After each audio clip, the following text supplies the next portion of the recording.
Meeting for that. Yeah, good. Thank you, sorry.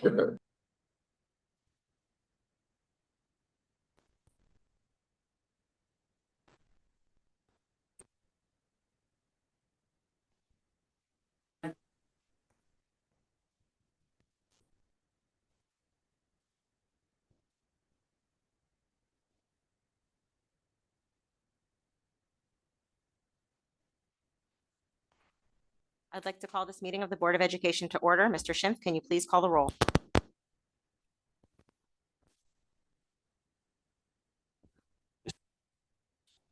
Here. Mr. Greenbaum. Here. Ms. Manzano. Here. Ms. Palmer. Here. Mr. It is me. Here. Ms. Winters. Here.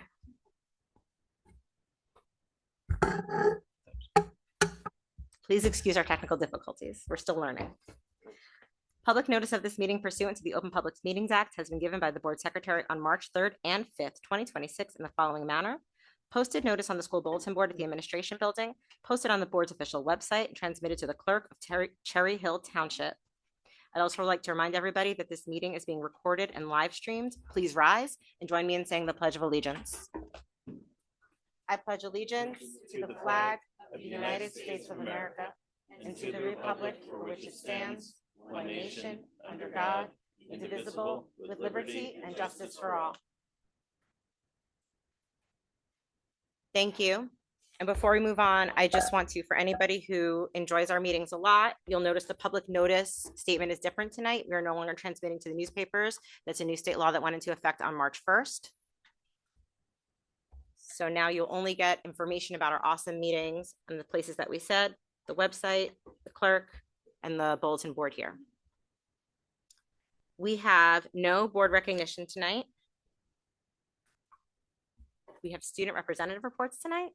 No, we do not have student representative reports tonight. We do not have any administrative presentations tonight. So I am going to move on to first public comment, which is for action items only. There are two opportunities for public comment this evening, and the first public comment section is for board special action items number 19 through 23 only. If you wish to speak on any other topic other than what appears on the agenda, you may speak during second public comment. Speakers must provide their name and municipality. Students may comment on any topic during first public comment by identifying themselves as a student. We will alternate between speakers in the room and those wishing to comment online. Each speaker has 3 minutes to speak, and the timer on the screen will indicate the amount of time remaining. All statements, questions, or comments should be addressed to the chair. Your inquiry may or may not be addressed by district administration at the close of the session. We begin in the room as we do by custom and practice. Is there anyone who would like to make first public comment this evening on a board action item? Please approach the microphone.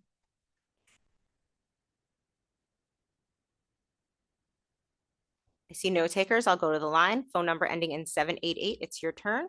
Please unmute, give us your name, municipality, and the action item on which you are speaking. My name is Jeff Potterwood. I live in New Jersey, 23.3. Resolution calling on the New Jersey State Legislature to its constitutional recognition to provide a thorough and efficient education for all students of the Cherry Hill Public School District. All right. First, please also add that the Cherry Hill local fair share as a tax rate is 1.73, which is very high. I'm not really sure what the average is. I think it's 1.4 or 1.5. But if our local fair share tax rate was average, we'd be what is considered average. It would be eligible. We would be eligible for equalization aid. So that's that 1.73 is very, very. Okay. Then note, whereas in 2022, more than a decade of that's in your resolution of significant underfunding, and change the more than a decade to 3 decades. We've actually been shortchanged, been significantly underfunded for 3 decades. Our aid was cut in 1990 from where we lost $5.2 million in state aid out of $20.5 million that we got back then. And citizens of Cherry Hill at that time, to make up the difference, the $5.2 million, we voted for a increase in our tax levy of 13%. And many districts actually voted down their increase in tax levy. We didn't. So please emphasize that it was 3 decades of significant underfunding, not just one. Also from 73, May 7th, 2025, there's an article that Camden County's effective property tax rate ranks second among 3,000 counties in the country. Our number, according to this article in 73, May 7, 2025, our number was 3.08 for Camden County. That's the second highest in the country. Comparing that to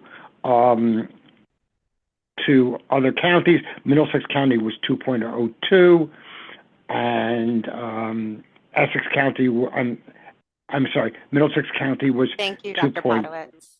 Thank you, Thank you, okay. Dr. Potowitz. Your time is up. We appreciate it. Is there anyone in the room who would like to make first public comment this evening? Is there anyone else online who would like to make first public comment this evening? I see no one in the room. I see no one online. I'm going to close first public comment and move on to correspondence. Mr. Schimpf, is there any correspondence that you have to share with the board this evening? Nothing to share. Thank you. Superintendent's report. Dr. Morton, can you please give your superintendent report for this evening? Yes, thank you, Ms. Winters. Just a few items for me.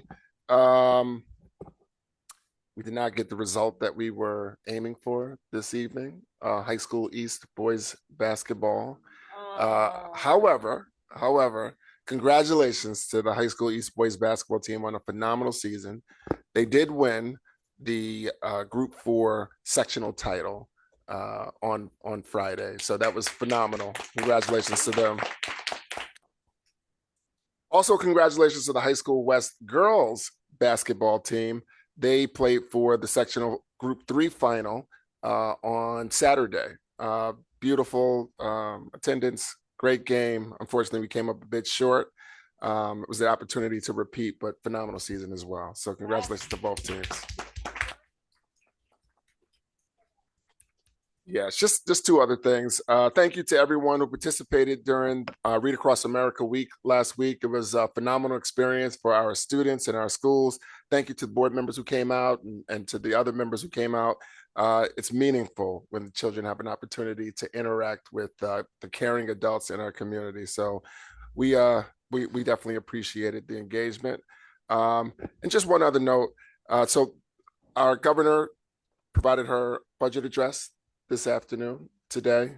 We are anticipating the release of state aid figures on Thursday. Obviously, our state aid figures and the numbers we receive are pivotal in terms of how it impacts our budget. Community can expect to hear more from me just about where we are with the release of that information on Thursday. Our next meeting will be the following Thursday, the 19th.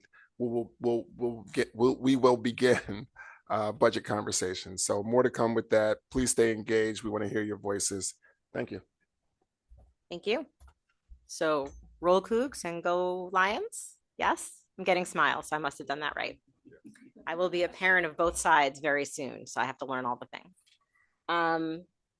So we are, old business. Does any board member have any old business this evening? No, then I'm going to move on to our board work session. We have committee and delegate reports. I will start with the CNI committee report. CNI committee met on March 2nd at 6 p.m. We had 2 topics on the agenda. The first was summer reading for next year, which our current seniors here at the table do not have to worry about anymore. The theme is sports. I'm really excited. I'm not usually a sports reader, but the book selections are great. Board members took copies of all the books and are diligently reading or listening on the Sora app. And we will discuss the selections in further detail after we've read them at the April CNI meeting. The bulk of our meeting was a data presentation from the CNI office led by Ms. Staffen and her team, Ms. Langman, Mr. Peltzman, and Ms. Wong. We reviewed the benchmark data for English, math, science, and social studies. And it's the first time in my memory that we've had a data review like that. So thank you to Ms. Staffen and your team for putting that together for us. This aligns with our district goals. And we were talking about looking at benchmark data in tandem with the NJSLA and the other state data, NJGPA, that we get to look at student performance. Some of the things that I just want to bring out, our performance is excellent, I feel, on ELA. And our science scores were wonderful. I was really pleased with them. We did raise questions about why they're not aligned with some of the NJSLA science scores that we see. So that's kind of a wonder that the committee had, but the benchmark scores were wonderful. Our social studies scores are also wonderful. We did have a little bit of a further discussion on math, where we're not seeing some of the results that we had hoped for at our middle level, and we're looking to improve those as we launch our children into the high school level math courses beyond algebra. Do any of the CNI members have anything else to add or anything I missed? The full report is embedded in the agenda if anybody wants to read it, and we got copies of the presentation. Seeing no, does anybody else have questions for the CNI committee? Seeing no questions, I'll move on to BNF and Mr. Greenbaum. Thank you. So this month BNF met in closed session, but it was essentially a continuation of February's discussion, just a little bit of a deeper dive into the same topics, what they mean. So I'm going to use this as an opportunity just to recap some of the information we have on the budget so far, and I will assume Mr. Schimpf will keep me honest. Mr. Schimpf had put together several scenarios for the board to look at based on different assumptions for state aid and tax levy, looking at possible deficits ranging from 13 million to, at the time, as much as 38 million as a worst case scenario, depending on various factors. We've learned as of today, after the governor's budget address, the worst case scenario certainly improved quite a bit. We're looking at a 3% cap on losses. So while we certainly don't want any losses, 3% cap is a little bit of a relief. If you recall, last year we could have been looking at as much as 11 million, which was Mr. Schimpf's original worst case scenario. So glad we could throw those 2 pages out and hopefully build better from there. Just a couple numbers for those who are interested. The CPI, the Consumer Price Index, is at 3.5%, which is going to have an impact on the cost of everything. For example, transportation is expected to increase by roughly the CPI, or around 700,000. Separately, benefits are a big one this year, with an anticipated increase of more than 12 million. That was reported back in February's report out. And in our budget, we have very little surplus to work with, and capital reserves are fairly low. So as far as current discussions, we don't know state aid numbers yet. The governor's budget address was today. State aid is expected to be announced on Thursday of this week. As I said, the governor shared that there's a 3% hold harmless, which should cut limits to cut losses to, I think, around under 900,000. Again, we'd like to see an increase because costs go up, but at least we know what our cap is on losses. That's to be seen on Thursday. Mr. Schimpf is actively working with our benefits providers to negotiate better rates. We'll see what happens there. And Dr. Morton is working with his staff to identify opportunities for efficiencies and savings across the board, which we'll be discussing next week. As far as taxing authority goes, as we talked about previously, including banked cap and health benefit waiver because of our increased healthcare costs, the district has a 9.15% available taxing authority. That certainly does not mean there's any appetite for that. It's also probably not likely that it's going to be zero either. We'll see next week what the superintendent recommends, and discussions will proceed from there. Lastly, we'll talk about the calendar. Again, on the 12th, that's Thursday this week, is when we'll know state aid numbers. On the 19th, there's a special board meeting where there'll be a public discussion of the initial budget submission. And on the 24th, additional public discussion and a preliminary vote followed by April 28th is the tentative date for final budget adoption. I believe Ms. Palmer will speak a little bit about some of the advocacy that's already started with discussions with some of our legislators and resolution that's on the agenda tonight. And I'll just give a plug for the Fair Funding Committee. They meet every month. I anticipate between the initial budget submission on March 24th and final budget adoption on April 28th, there will be ample opportunities to advocate both locally and in Trenton, some as easy as calling our legislators and asking for more money, asking for changes to the funding formula, whatever it takes to fund our schools. So with that, that was probably a lot more than we discussed in committee this past week, but I thought it made sense to just provide a succinct summary of where we are and what our next steps are. And with that, are there any questions from the board? Ms. Stern. I think just a comment, having been in the meeting, I think there was kind of a half a sigh of relief today to hear the governor's address, but I also want to be really, really clear. We are facing a significant budget shortfall, and there absolutely will be some painful adjustments that will, no matter what, unless something different comes beyond what we heard today. I think we just really want to prepare. That hasn't changed.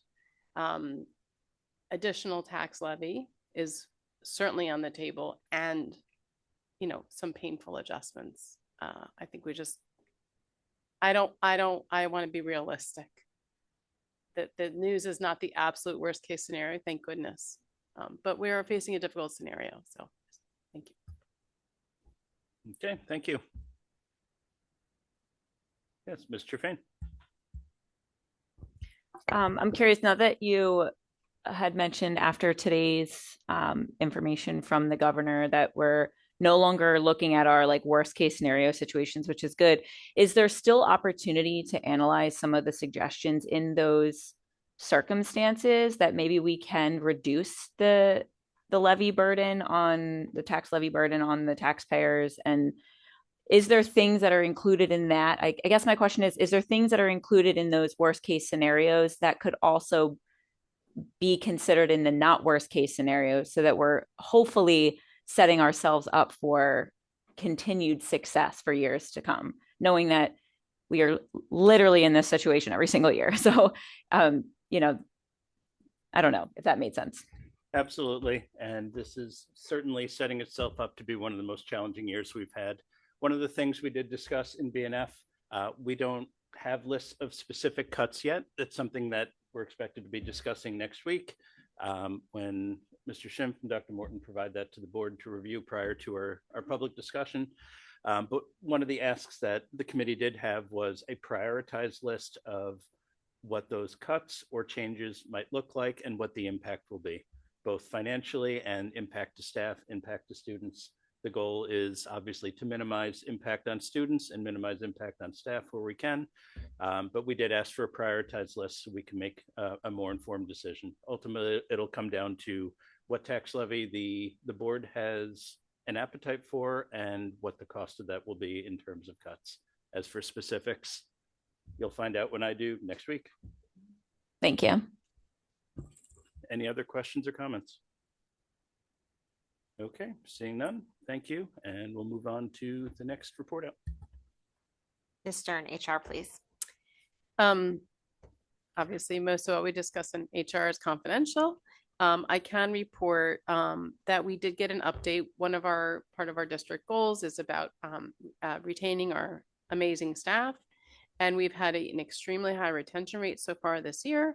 And we're very pleased to get that feedback. So I think we're more than on target with that. And we did discuss just in general some upcoming retirements that are coming forward. So we want to thank all of our very dedicated long-term staff and teachers for their commitment to the students and to the district, and congratulate them on their retirement. I think that's pretty much all I can say, unless any other members from our committee have something to add. Mrs. Trepane. I just wanted to emphasize kind of leading in what you're saying about retention, and you can see it on our agenda tonight. I want to just emphasize the conversation that we had around a majority of the turnover, if you will, with that word, is due to retirement. So we're not seeing people leaving for necessarily personal reasons and other reasons. It's just their natural progression through the stages of life.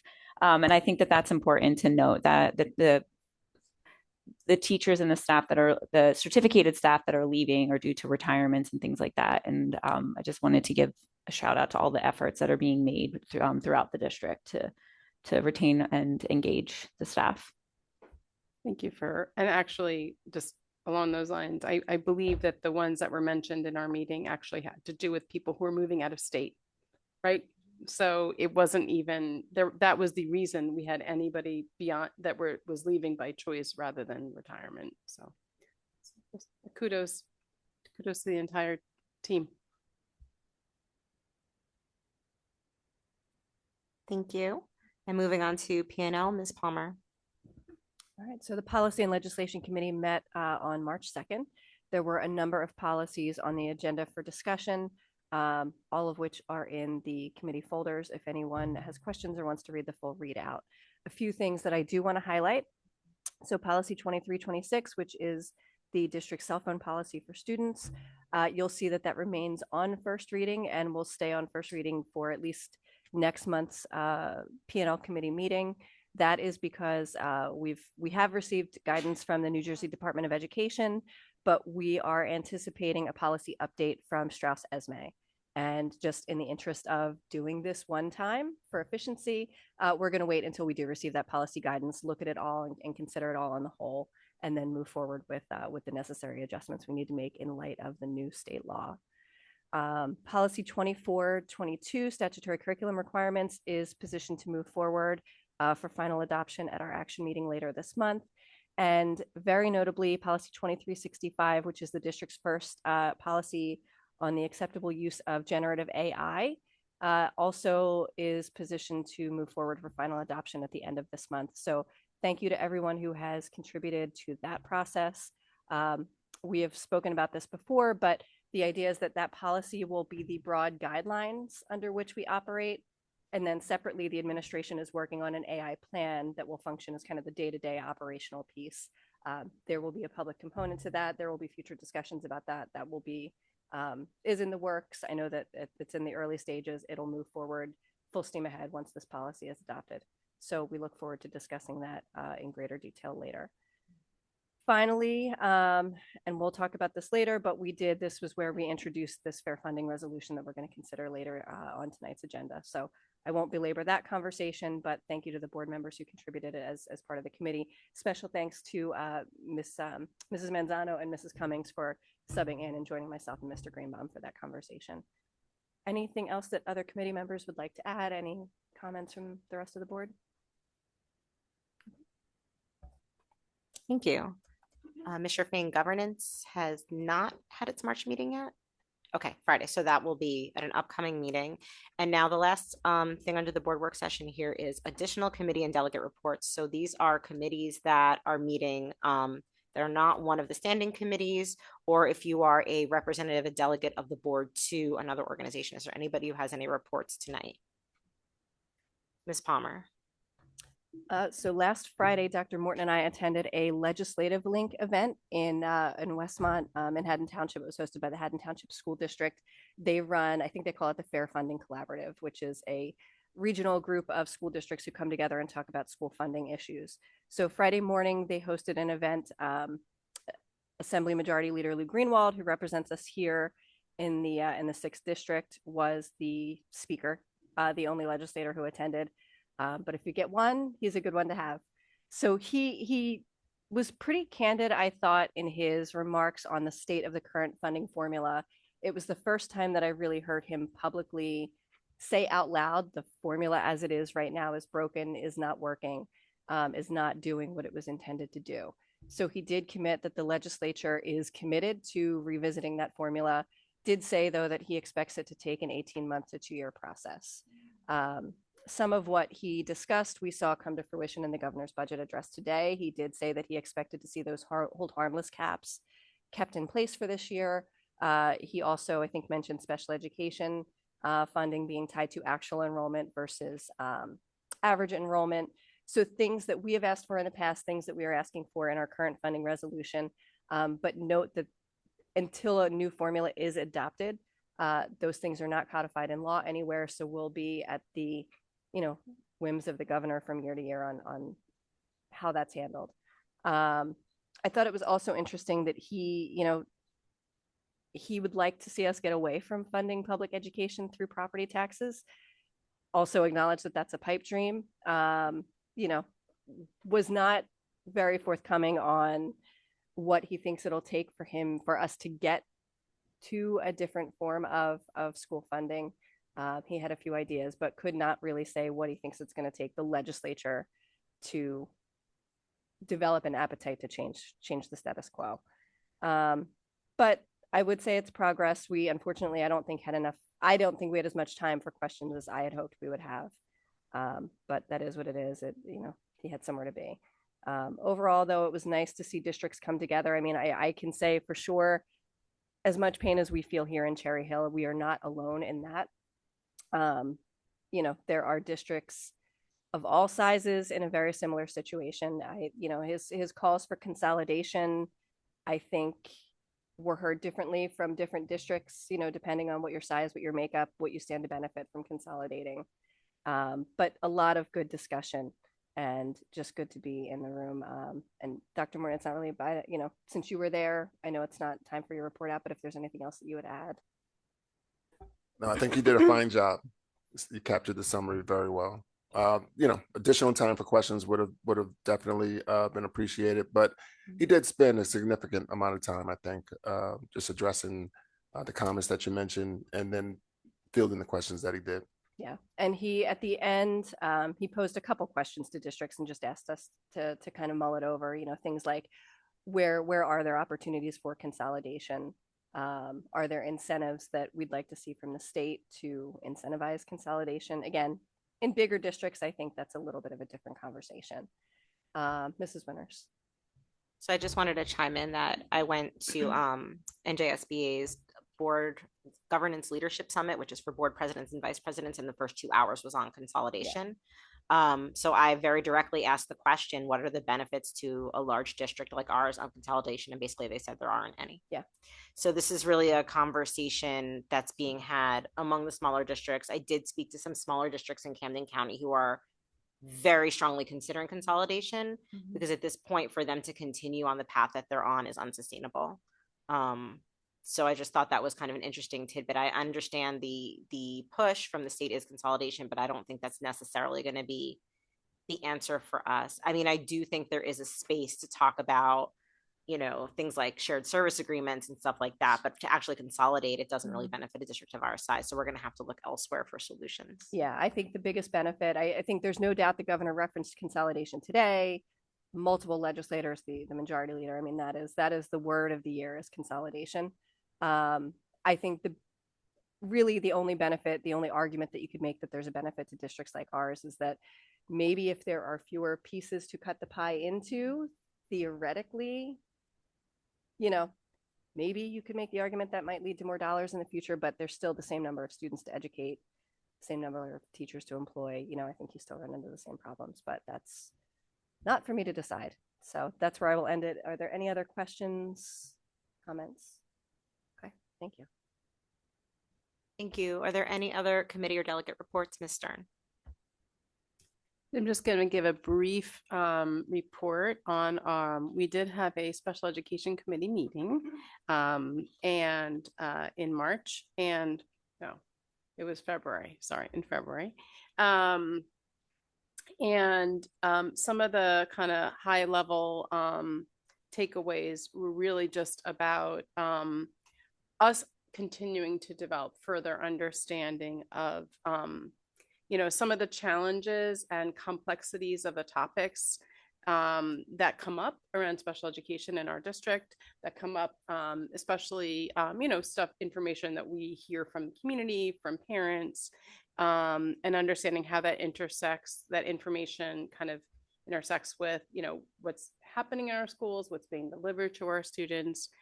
We talked about the continued intense focus on least restrictive environment, which means that our students with special needs by law and also by strong intention of delivering our best services to our special ed students are receiving, are put in the environment that they can be most successful in with supports, but do not restrict them, that are, I don't know if that's the best way to describe it, but and that how that can be very challenging sometimes. I think of it as like inclusion, and maybe that's, but how that can be sometimes challenging as we adjust to more and more and more of working towards more inclusion throughout our entire district, while continuing to serve our students.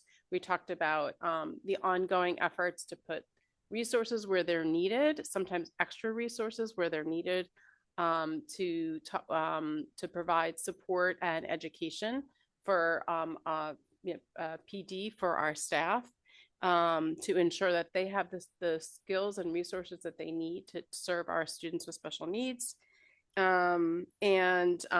talked about some of the challenges that I think the board feels in representing our students' voice and our parents' voice. Kind of the challenge of, what's the expectations are sometimes and the understanding are versus what the implementation is, even sometimes what the requirements or what the laws are. So sometimes there's a disconnect in how do we bridge that gap of information.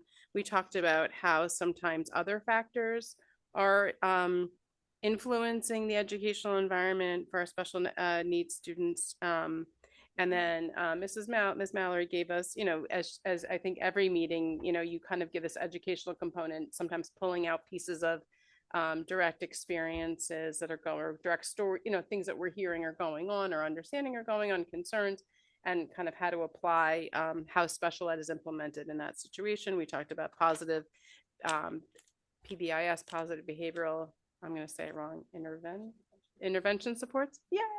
How we are, continuing to expand that in our district. We also talked about a board, I don't know if we want to call it a retreat, but how a presentation to the board, specifically on special education, how, I think to your point, Mrs. Sherfain, you have continuing questions and how to really try to ensure that some of the deeper dive information that we sometimes get, deeper level understanding, that how do we, transmit that to the full board. I think I hit most of the spots. And we called it a special ed retreat, actually. So I'm going to stop there and ask if there's anything to add, if I missed anything from other. Okay, so thank you. And we will meet again at the end of this month. Thank you. Thank you. Any other committee or delegate reports for this evening? Seeing no takers, I'm going to move on to our action agenda. I'm going to start with our approval of minutes. I'd like to make a motion to approve the minutes. These are the regular meeting minutes and executive session meeting minutes dated January 27, 2026. Do I have a second? Ms. Manzano, are there any questions? Mr. Schimpf, can you please open the vote?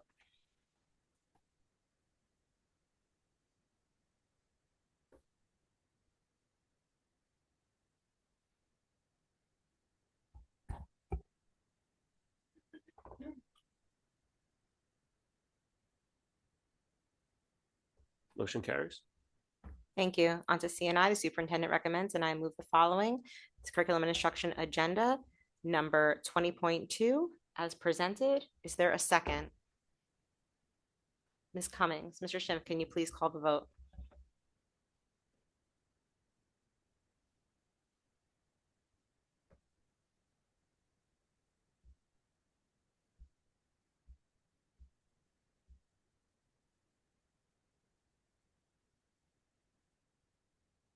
Motion carries. Thank you. Mr. Greenbaum, can you please move the BNF agenda? The superintendent recommends, and I move the following action agenda items 21.2 through 21.5 as presented. Do I have a second? Ms. Palmer, are there any questions or discussion? Seeing none, Mr. Schimpf, please open the voting.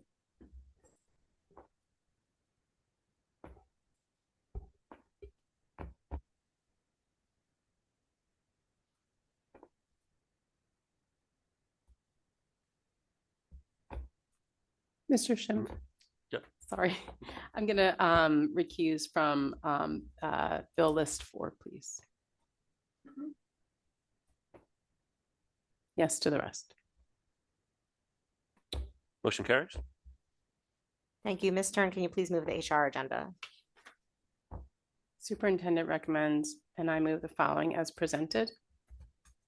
Action agenda items 22.1 through 22.8 as presented again. Said it twice. Do I have a second? Mrs. Manzano. Right. Is there any discussion? Please, Mr. Schimpf, please call the vote.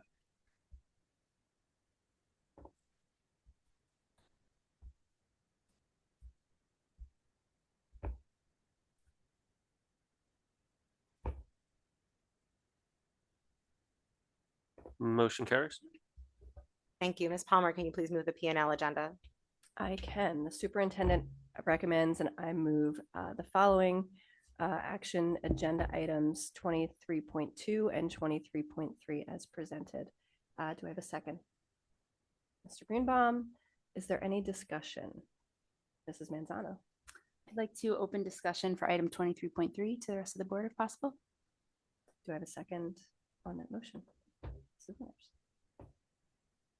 So should I then, so we should vote on 23.2, correct? Okay. Mr. Schimpf, I'm so sorry, I just forgot your name. Mr. Pretty Schimpf, good. can you open the voting on agenda item 23.2 only? I will. You're going to see both resolutions, but I'll amend it for the minutes.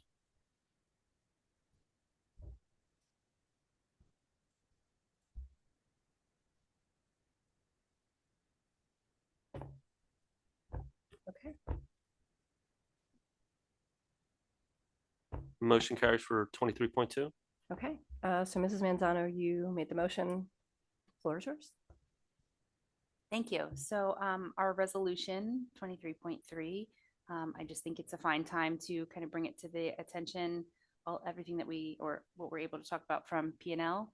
So I'm hoping you can expand upon that for the people that weren't in that meeting, and then any questions that we may have. Yeah, so this resolution really, and brief shout out to Mr. Podowitz. This was actually a similar item that he had shared with the board, I think out of East Orange, West Orange is one of the oranges. But we like the idea. I think Cherry Hill has a compelling story to tell. And if you were in attendance at the last meeting or listening online, you heard a pretty robust discussion around our desire to move forward. So we drafted a resolution really meant to tell what our story is, that history of underfunding, the impact that it has had, the trend of just year after year tax increases, painful cuts, obviously came to a head last year but last year we had to look at changing the entire middle school to junior high model. Again, not because it was not the right thing to do, but it was unfortunate that we made the decision, not just because it was a solid educational decision, but because our hand was forced by the budget. And also to tell the story of the fact that just a few years ago, because of that history of underfunding, our taxpayers took on another burden voluntarily and approved a $363 million bond referendum, which at the time was the largest in the state's history. Still is. Okay, thank you for the gut check on that. You know, it's important. We felt as a board that it was important that we tell our story in whatever way we can to the appropriate stakeholders. So that's legislative leadership, certainly Majority Leader Greenwald, the governor, the new Department of Education commissioner. This is the vehicle by which we are doing that. So I deeply appreciate, I think I received feedback from all eight members of the board, myself, from Dr. Morton, from Mr. Schimpf. Thank you to Dr. Mahan for allowing it to be on the agenda at the not allowing, but for opening up the agenda discussion at the P&L committee level. And because you did it so quickly, we had originally planned on voting on this at our special budget meeting, March 19th, but because of the timeliness with which everybody got their feedback, we were able to incorporate our changes and get it on the agenda for tonight. Well timed with the governor's budget address today. Trying to think if there's anything else. I didn't mention this during my report out, but I didn't realize, so in Cherry Hill, our operating budget is 81%, roughly 81% supported by local taxes. There were districts in that room with us that said to me, oh, well, we're at like 35%. So we've put that number in here. I mean, those are the things that I think really stand out and illustrate. People think that we're Cherry Hill, we've got all this money. We don't. We're a community of working class people. There might be some outliers, but each and every one of us struggles to pay for our own increases in daily cost of living. And, when taxes are the primary means by which we fund a very important and treasured educational system in this town, relief's got to come from somewhere. And the reality is, under the New Jersey Constitution, the state has to provide for that thorough and efficient education. And you cannot tell me as one board member that if we're footing 81% of the bill, that the state is keeping up its end of the bargain, its constitutional obligation, at least with respect to Cherry Hill. So I appreciate all of the work that went in to this by my counterparts on the board. Mrs. Manzano. I just want to thank Mrs. Palmer for her attention to this and spearheading, and also her pride and commitment to voicing those opinions, getting it out as quickly as possible. Thank you to Dr. Martin and Mr. Schimpf as well. We were all expecting for March 19th, so to see it be up on the forefront today is pretty exciting. Mrs. Stern. Yeah, I just want to echo real gratitude. It's a lot of work. This was extra work, so I just want to thank you so much. And I also, I think in some of small, discussions that we've had internally, I wanted to share, which may not be common knowledge for everybody on the board, current board, but when the funding formula passed in 2008, and then we took a 10-year cut year after year for 10 years, over and over and over again. So there was a presentation, and it was only in 2022, it wasn't that long ago, that the then board was given, that in 2010, we had a funding formula. We were supposed to receive 100% of that funding formula. We actually only received 28% of what we were supposed to receive. And that went on for 10 years. And we, on average, were below 50% of what we were actually supposed to get. According to the states said, you're supposed to get this much money. We got under 50% of that for 10 years. That is a major compounding impact. And then we had a few years when legislation passed in 2018 that boosted us back closer and closer and closer to the 100% amount, which Dr. Potowitz refers to this and even earlier times. And now we're going back down again. So I just, historically, I think to understand the ongoing, 10 years of severe underfunding, it's has an impact.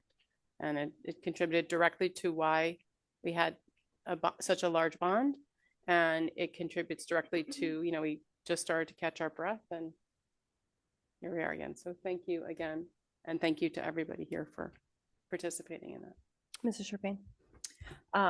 I know we had some email conversation back and forth as far as input into the draft that's here.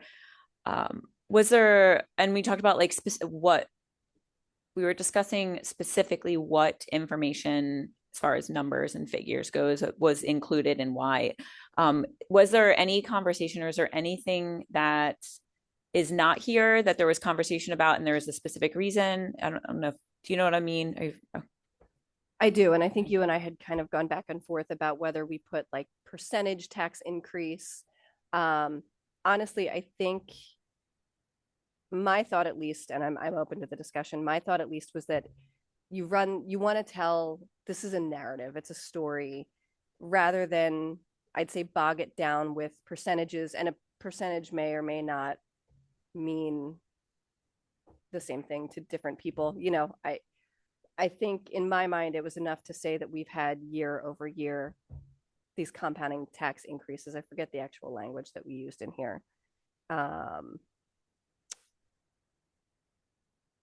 We talk about the increasing tax increases. That's not how it's said. It's a little more succinct and concise than that.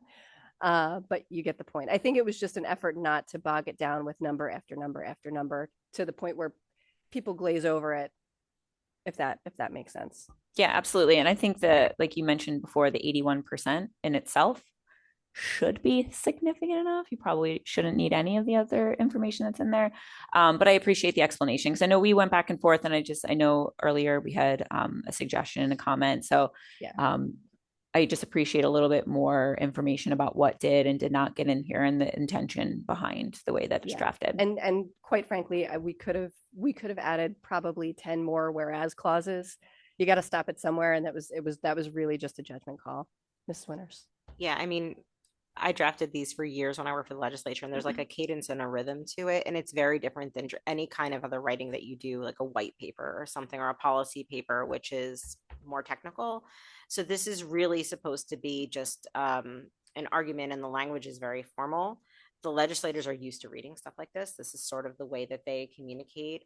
So Bridget and I really work together on just that piece of it, on making it sound the way that they will receive it best. They also do not read anything that's longer than 2 pages ever at all.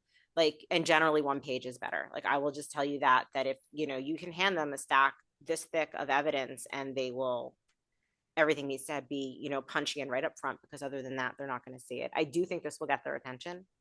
Coming from us, if we vote on it tonight, and if it passes, I do think it will. And then Mr. Schimpf, as board secretary, you'll transmit the copies to all the people. Wonderful. Thank you. I do. I think for me, the bottom line was that 81% number. We are footing the bill, period, full stop. Nobody else is coming to save us. That was it for me. Any other questions, comments, concerns? Okay. Then I will close out discussion and ask Mr. Schimpf to open the vote, or we could do a voice vote if that's easier. Yes. So do I have to redo the superintendent recommends? Yep. Okay.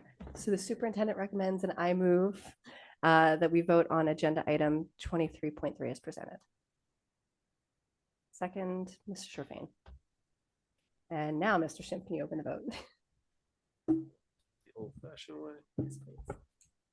Mr. Fain, Yes. Ms. Cummings, Yes. Mr. Greenbaum, Yes. Ms. Manzano, Yes. Ms. Palmer, Yes. Ms. Stern, Yes. Ms. Winters. Yes. Motion carries. Thank you. And thank you to everybody who worked on that. It was a team effort. We appreciate it. Moving to governance, we don't have any agenda items under governance this evening, and now we're on new business. Is there any board member who has any new business to bring before the board tonight? Mr. Fain. Just quick, I know we've already kind of begun discussions on this, but I wanted to bring it to the table as something that I hope to see in whatever committee it comes out of, is and a bigger and open discussion on technology in the classroom and throughout the district, how we're handling it. I know we've been working on cell phones and AI, and I definitely look forward to opening discussion more broadly about technology and how it's utilized throughout the district. Thank you. Any other board members with new business this evening? Seeing no further discussion, I'm going to move us to second public comment. Public comment is an opportunity for members of the community to provide input to the Board of Education on educational issues. The board welcomes diverse opinions on relevant matters. However, statements that are abusive, obscene, or which demean or are defamatory to any individual or any group of individuals will not be tolerated, as such comments are disruptive to the orderly operation of this meeting. Speakers wishing to provide the board with information which is not relevant to the district's operations may communicate directly with the superintendent and the board president via email or other alternative means. As before, each commenter will have 3 minutes. The timer will be on the screen. If you're a student, you can go first. Either approach the microphone or put an S after your name. If you are online, by custom and practice, we start in the room. Is there anyone in the room tonight who would like to make second public comment?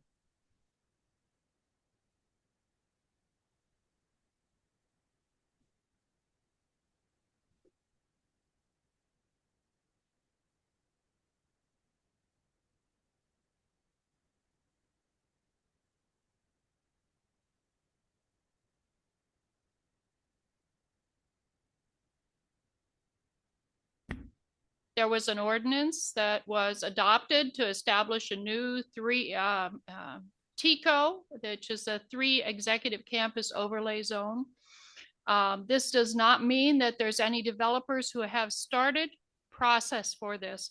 But among this group, there will be about 195 units that are anticipated to be built here, up to that much, including buildings that would be up to 75 feet and 6 stories high, as well as possible accessory units.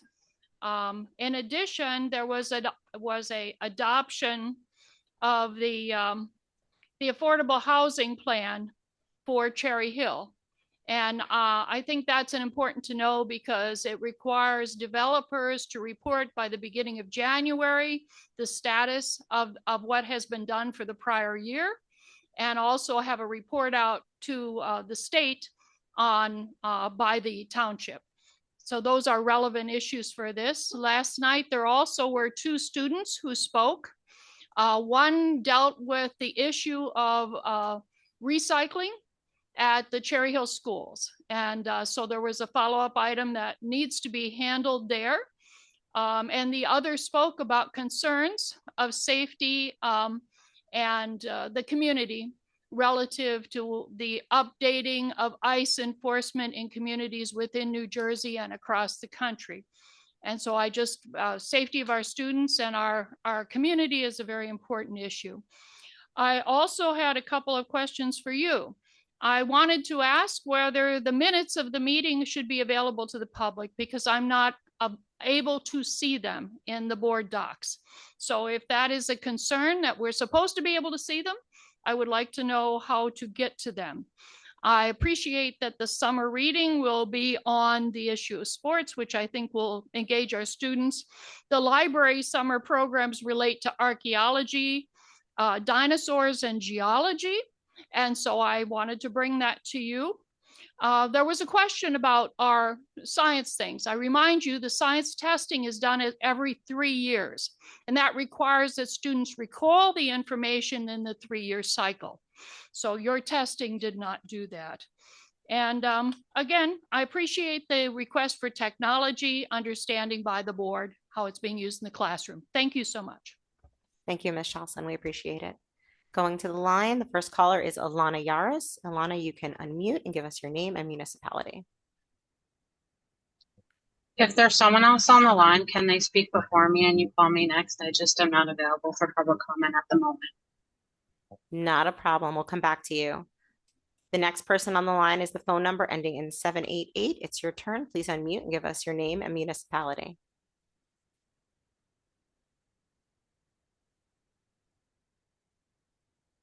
My name is Jeff Potowitz, and I live in Cherry Hill, New Jersey. When they talked about consolidation of our school districts, that's a sore point with me. I wrote a letter to the editor of Remapping Debate in July 17th, 2011, and the title of this was Cherry Hill-Mercantville merger exemplifies perils of New Jersey consolidation. You'll remember that, Cherry Hill and Mercantville, the merger?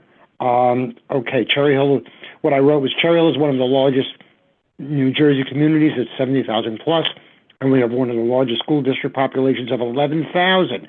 Consolidation will not help us get tax relief.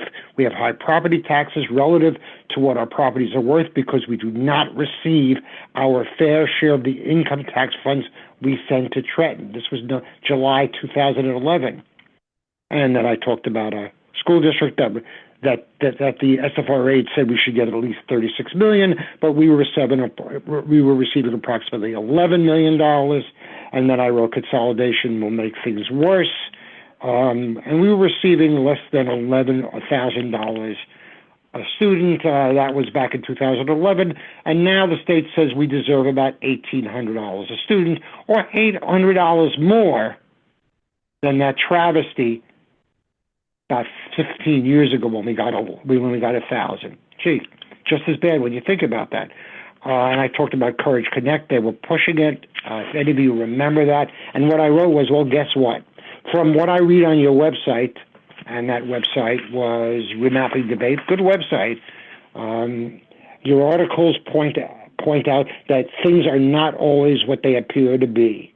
There are hidden agendas. Well, guess what? My agenda is that our community stops being bled to death, because relative to other communities in New Jersey, we are not and have not for years been getting our fair share of the funds we send to Trenton back to us. We're not the only ones.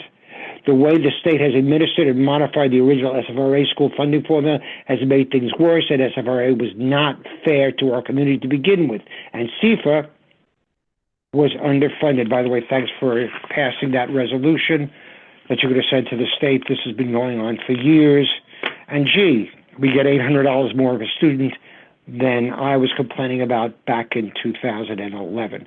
That's how much we've been cheated. That is how much we've been cheated. As for affordable housing, yeah, we should, that's great, except for one thing. We've lost all our equalization aid. So, and that's the aid that goes to help educate the kids that are at risk, like kids in affordable housing. Thank you, Dr. Potowitz. We appreciate it. Going back to the room, is there anyone in the room who would like to make second public comment this evening? Please approach the microphone.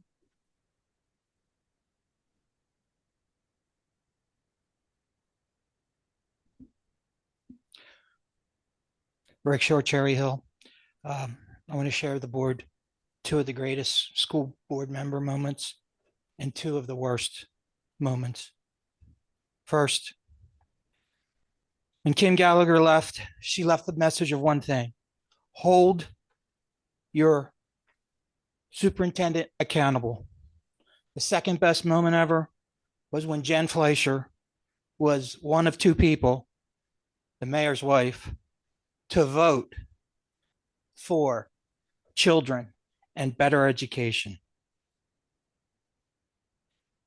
One of the worst moments ever, dealing with indoctrination of our teachers and of our students, came when Mr. Guy, after a lengthy discussion about going to all the schools, the biggest thing he found wrong was we have a problem with implicit bias.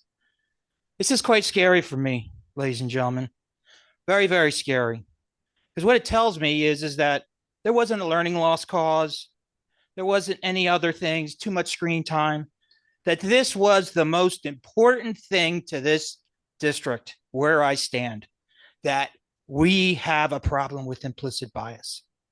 See, the problem with that is that you tried to change people's perceptions. You tried to change teachers' perceptions and students' perceptions when you try to change their opinions. That's what you do. This is Marxism. This is references of Nazism. This is mind control, ladies and gentlemen. This is scary, scary stuff. And then it gets worse. How many times have we talked about the report from November 13th, 2024, where it shows that our consultant, our radical nut consultant, Dr. Ibram X. Kendi, causes more hostility, and you, board, and you, administration, keep him in the curriculum. Amazing. Amazing. And the other thing is there's no accountability. Kilmer Elementary School was at 492 ranking statewide 15 years ago. Today, it's at 847. And this district has no plan for it. And like Ms. Gallagher said, no one is being held accountable. So what I think needs to happen is we need to start having Jen Fleischer moments in this district where we put everything in front of our ideologies and do the best for children because you are failing. Thank you for your comment, Mr. Short. Going back to the line, the next caller's name is Corinne. Corinne, it's your turn. Please unmute and give us your name and municipality. Hi there. Good evening. My name is Corinne Driscoll, and I'm speaking as a parent of a student at Cherry Hill High School West. I'd like to comment on the EOS attendance pilot that was recently shared with families at West. According to the information provided, students whose families do not opt out will be asked to complete a survey about their careers, aspirations, educational goals, which staff members they seek support from, their connections to peers, and any barriers they may experience when attending school. Students will also have the opportunity to share in their words what they want the school to know about them. The responses will then be used to create an insight card intended to help staff connect students with opportunities to support them throughout the year. And while I appreciate the district's intention to support students, I find the framing of this initiative as an attendance program somewhat misaligned with the approach being used. It is difficult to see how a brief survey will meaningfully uncover the complex reasons why some students struggle with attendance, particularly when those challenges often require deeper conversations, trust, and relationship building to understand. It also raises a question about the role of existing student support staff. Shouldn't conversations about barriers to attendance already be happening through guidance counselors and school teams who work directly with students and their families? Those professionals are often best positioned to build relationships, understand individual circumstances, and provide meaningful support. I also wonder how this program accounts for students who are nonverbal and who are not able to independently read or complete a survey. How are their experiences and barriers being captured, and how are they being included in this process? Additionally, the form states that families can withdraw their student from the program at any time. However, the form itself is currently no longer accepting responses, which makes it unclear how families are expected to exercise that option. At the same time, the types of questions being asked about goals, connections, and support systems suggest that the program may actually be designed to help staff better understand students and support their growth. And if that's the case, it may be more transparent to present the initiative in those terms rather than positioning it primarily as an attendance intervention. Families value honesty and clarity when new programs are introduced, and alignment between a program's stated purpose and its actual design helps build that trust. Thank you so much for your time tonight. Thank you for your comment. Going back to the room, is there anyone who would like to make second public comment this evening? Please approach the microphone. And I'm from Cherry Hill. I just want to go back to the last BOE meeting. I was a little confused as to why you didn't have Neil Birdie on your agenda and appointing him as the interim principal at East. A lot of people in the community still don't know that that has occurred, and I think it's important that we find a way to let the whole community know, not just the East community. I would like to know how much bank cap we have to work with in the next budget process.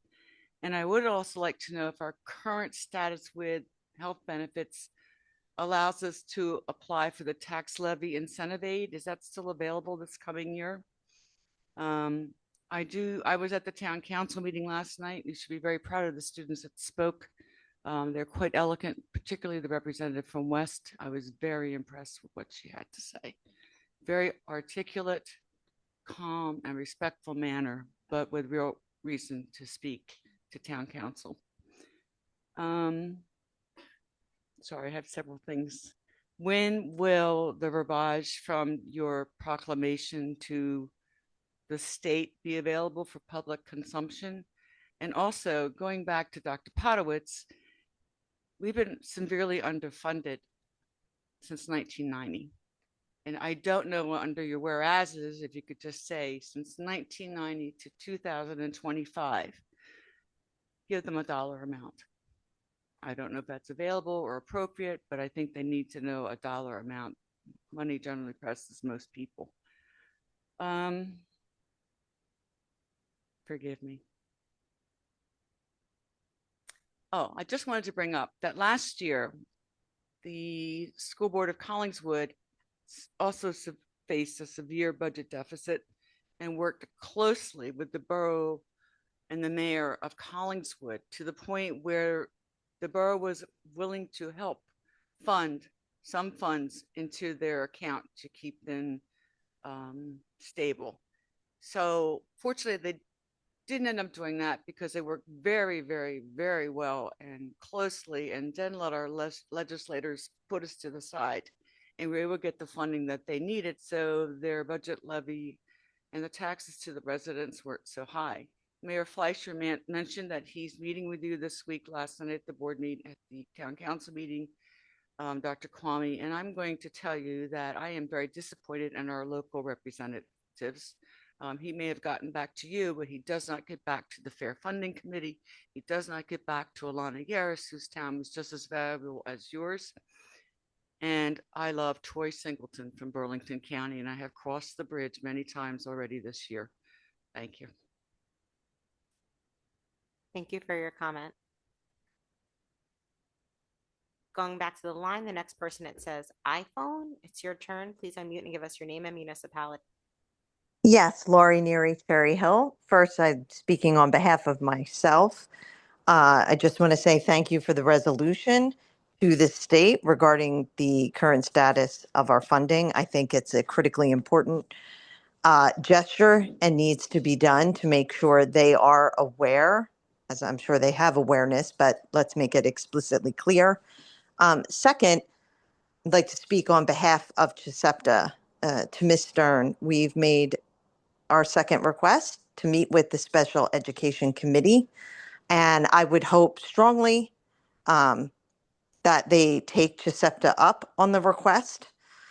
Given the current state of affairs, we'd like to sit down and have a meaningful dialogue, and I hope that it is taken under consideration. Thank you. Thank you for your comment. Going back to the room, is there anyone who would like to make second public comment this evening? Seeing no takers, going back to the line, Alana Yaris, it's your turn. Please unmute, give us your name and municipality.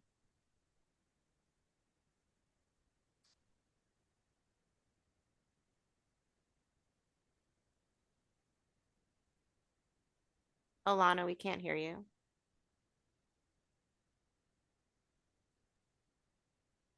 Alana Ayers, Cherry Hill. You spoke about data from benchmark testing.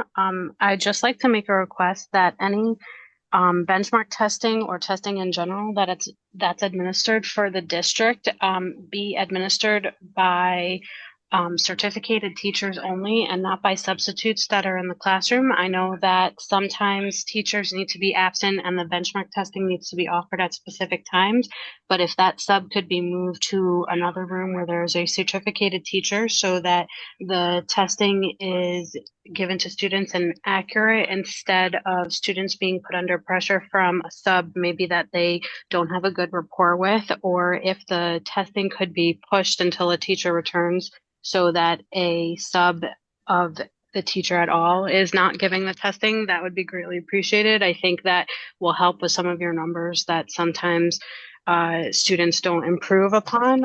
And then second, it's difficult to know what board members have and have not attended events in the district, with correspondence being after public comment.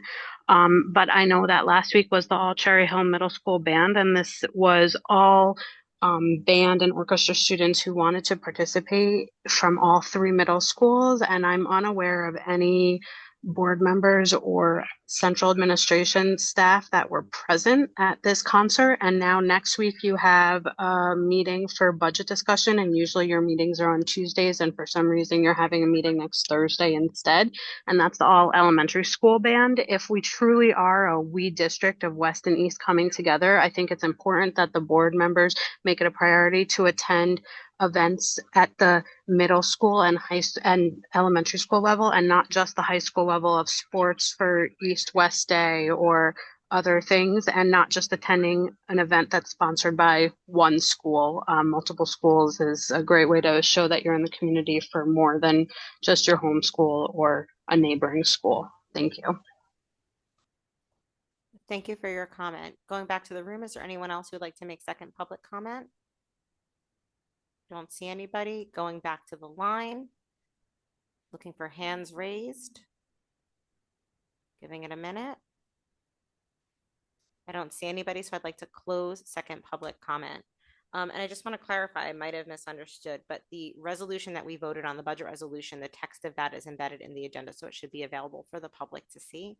I will double check, but I think that is the case. Yes, I'm getting a yes. Sometimes I get confused because things appear on our version of the agenda, but it may not be public facing, but I always try to double check. So if anybody's looking for the text of the resolution that we actually voted on that will be sent to the state, that's where you can find it. It should be listed there. Okay, we are moving forward to board member comments. These are comments by board members on events they attended in the district. I'm going to ask Mr. Schimpf to continue using the 3-minute timer, because if 3 minutes is good for the community, it's good for us. And I am going to start. Mr. Fain is giving me happy faces over there. She is. Mr. Fain, would you like to start board member comments this evening? My pleasure. I usually don't lose it up here, so thank you for that. Sure. So I guess it's good. I have things to report out on tonight. And I'd like to also mention, I appreciate the comments earlier about having representation of who's going where. I think we would be more than open to any suggestions on how to do that, so people know. It's hard to know where to put stuff or how to do that other than this space here. But for me personally, I attended Footloose at Cherry Hill East at some point in the recent past. I think it was last weekend. I don't know. But it was absolutely incredible. I had a great time. I took my 2 youngest daughters with me, who a 4-year-old and a 7-year-old, who sat there the whole time, watched the whole thing, just as excited to see it as I was. It was absolutely incredible. All of the kids did a really, really good job. I am also signed up for both middle school plays that are coming up soon. So as a result of my kids watching Footloose, they saw the program and now want to go see every play in the district. So we are signed up for that as well. And I was also able to attend with Miss Palmer and Miss Cummings the Woodcrest escape room night that was held also in the recent past. I don't know what day that was. It was Tuesday. Okay, so we went to that as well. And as someone who has a very special place in my heart for escape rooms, I thought it was absolutely awesome. We had such a good time. We did the 5th grade escape room, which 5th graders did it quicker than us, but we did escape. We returned back to Earth, and it was a lot of fun. And kudos to the teachers that put all of that together, because it was very well thought out, great puzzles. And it was really cool. So they did, I think it was 3rd grade through 5th grade. They said it was their first time they're trialing it. Next year, they're going to try it with the kindergartners. So I will definitely be back to witness that. Probably not participate, just to watch, but it was a lot of fun. So thank you for all of them for allowing us to attend. Thank you, Ms. Manzano. I also attended Footloose this past weekend. I too brought my 7-year-old and my 5-year-old, who are now signed up or have signed me up to see every show that ever exists in Cherry Hill from now until the end of time, which is great. A little fun fact about Footloose, in 2007, Miss Augustin, who was a Spanish teacher at High School East, and I were in Footloose together at the Ritz Theater Company in Haddon Township. So yeah, that was great. And she happened to be there on that night, so we got to experience seeing it at Cherry Hill East together. So again, kudos to the students and to the teachers, faculty, staff, everyone that was involved in Footloose. Awesome. Thank you so much. I went to Footloose with Miss Manzano and our kids, which was pretty great. I want to give a shout out to everybody, but also especially to kind of the unsung heroes, the Pitt Orchestra. We are one of the few school districts that still has students play the music for the musicals. A lot of districts hire that out to professionals. So I want to give a kudos to the Pitt, especially my nephew, Max, who is holding it down on percussion. The kids who do the lighting and the sound, the students from the stage crew working on the sets, the costumes, all of that is student driven. So the musical is so much more than just what you see on stage. It's really an effort of all those students who are involved in it and the faculty who support them. So thank you to everybody at East. And I did cry a little tear when I said goodbye to the East Auditorium, which is going to be going offline soon, but I can't wait for the next iteration of what that looks like going forward. I also attended the vocal recital at Rosa. I attended 2 Read Across America events at Bret Harte and Stockton, and that was super fun. I mentioned earlier that I went to board president training, which was a day-long training offered by NJSBA. It was in West Windsor, Plainsboro. On Saturday, there were a ton of other board presidents and vice presidents there. I got a lot of really good ideas, good feedback. So I'll be bringing that back to Turnkey to the board.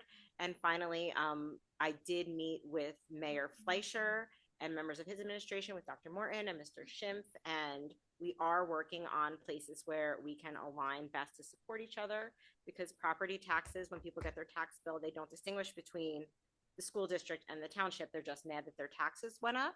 So we are looking for ways that we can collaborate and work together to find efficiencies and support each other, because we're all in this boat together. Everybody is suffering from inflation and the increased cost of everything going up. So I'm hopeful that those discussions will be fruitful, and I'll keep everybody posted going forward. Mr. Greenbaum. Nothing this week. Thank you. Ms. Stern. Waiting for the timer. Need my full 3 minutes, Mrs. Winter. I'm just kidding. I'm just kidding. I got a chance to attend the AI Summit, which was organized and run by Mrs. Staffen. It was a phenomenal day. It was a full day, and there were I felt like very fancy, because there were a lot of administrators there, principals and administrators from our district, and even a few from out. There was standing room only. It was held at Camden County College in town, the site in town, and it was all things AI with breakout groups. And I only got to attend for a few at the beginning of first half of the day. But I wanted to read a quote which I thought was very powerful. It really gave me a good understanding, I think, of the direction that education is moving overall. School AI was a front and center part of the presentation. And the opening remarks, the person from School AI said that the tool handles the task. The AI is the tool. It handles the task. Educators handle the humans. And really, I got an understanding of how AI is really very helpful, specifically in targeting and differentiated instruction, to really help each individual student learn at their different pace with their different needs. I went to a presentation specifically on the use of AI in special education. So that was really interesting. And it was presented by one of our teachers from Carusi Middle School. And then I got to read Across America to Mrs. Sullivan's class at Barton.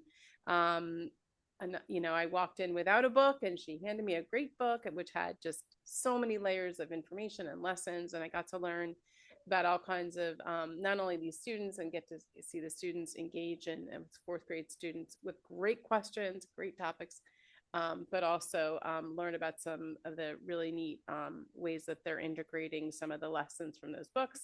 Last but not least, New Jersey School Board Association. I got to attend the 8th grade dialogue. Students from all over Camden County sat on a big stage and got questions asked of them, and they had to answer in front of a whole audience. I got to meet our 3 students who were representing our 3 different middle schools. Harper, Heidi, and Jeremy, all very, very impressive young 8th graders. I got to meet their families. The principals from all those schools were there, and just some high-level takeaways. Basically, their opinions from middle school. Kids really want brain breaks and recess at that grade level. They want Ms. Stern, I'm going to give you the gong in about 2 seconds. More mental health supports, and they want the support of the arts, and less overcrowding in the halls, specifically in our schools, which I wanted to say we're fixing that. But yeah, really impressive young people. I appreciate it. You did a lot. this week, so I'll give you a little bit of a pass for I going think over it was 3 like minutes. in like 3 or 4 days I did all those things. So I- it's a I- good amount. It was a busy week. Before we move on to Ms. Palmer, I just do want to acknowledge that this was a team effort this week. There were a lot of engagement opportunities, and I want to thank board members for jumping in, especially at the last minute as schedules changed. I know we're all trying to balance board and work and families and children and whatever else is going on. So there were a lot of moving parts this week. So thank you guys all for jumping in. Ms. Palmer. Okay, as Mrs. Sherfain noted, we attended a Woodcrest. It was literacy night, but it was an escape room theme. It was fantastic. I was thrilled that I was able to attend. Also had the opportunity to go see Footloose. My daughter and I went to last Saturday's show. Phenomenal job, and thank you, Mrs. Winters, for shouting out those unsung heroes. My kid is a tech crew kid, so I have a deep appreciation, and I was a pit band kid in high school, so I appreciate all of the backstage. You were a band kid? I was a French horn player. Yes. We'll talk later. Clarinet. All right. Anyway, yeah, so I certainly appreciate all of that behind the scenes, but obviously the onstage talent is phenomenal, and I'm obviously looking forward to seeing Softs at West next month. I guess we're already there. I also had the opportunity to read to 4th graders at Johnson, 3rd graders at Barton, and then some of our littlest learners, preschoolers at Mosaic. It was the first time I was able to read to one of our non-Malberg preschool classrooms, and my heart was like bursting when I walked out of that building. It was the end of a rough work week, and it was just exactly what I needed. So I really appreciated the opportunity to be there. And then since I left it out of my comments last time, I did also attend the West Pops concert, which was at the end of February, but left it off my list last time. That was a great night, a great opportunity to kind of sample all of the different musical offerings at West. Really job well done, phenomenal. Kudos to Mr. Sagety and the team over there. I think that's everything that I went to, and we talked about the legislative link. Thank you, Ms. Cummings. So as mentioned by Ms. Sherfain and Ms. Palmer, I too attended the Literacy Night Escape Room at Woodcrest last week. And then on Friday last week, I went to Cooper Elementary to attend the Teachers Readers Theater, which if you're not familiar with Readers Theater, it's generally when students get up and act out like a scene or a chapter from a book. Well, this time the teachers got to do it, and they were very exuberant, and the stories were robust, and it was hilarious, and the APR there was just alive with Friday vibes. It was a great experience as part of their Read Across America week. And then I rounded out my week also on Friday at Barton Elementary with Mrs. Longmore's 1st grade class. I read Room on the Broom to them, and I know we all love that book, right? And they were active participants in the story. They whooshed and found the bows, and the frogs were there, and it was a great time. Again, the highlight of my week. It was so rewarding. I love being with like our youngest learners because they really are, they're so engaged and they're just so lovely to be around. But I would be remiss, and if I may, I'd like to take a moment to recognize Women's History Month. So I want to just take a shout out to the incredible women who shape our school community every single day. Women's History Month reminds us not only to reflect on the contributions of women throughout history, but also to recognize the impact being made right here in our district. The women in our schools and our district are educators, mentors, problem solvers, and role models whose influence will be felt for generations. So to our teachers, administrators, to our staff, and to my fellow board members, thank you for your time, your perspective, and your commitment that you bring to our students and families in our community. Thank you. Thank you. That was lovely. And moving on to superintendent comments, Dr. Morton. I really don't have many comments. I'd just like to thank everyone for coming out and for continued engagement. We'll need your engagement as we move forward in the next several weeks. With that, have a great night. Thank you. I'd like to make a motion to adjourn. Do I have a second? Ms. Palmer, all those in favor? It's unanimous. The meeting is adjourned.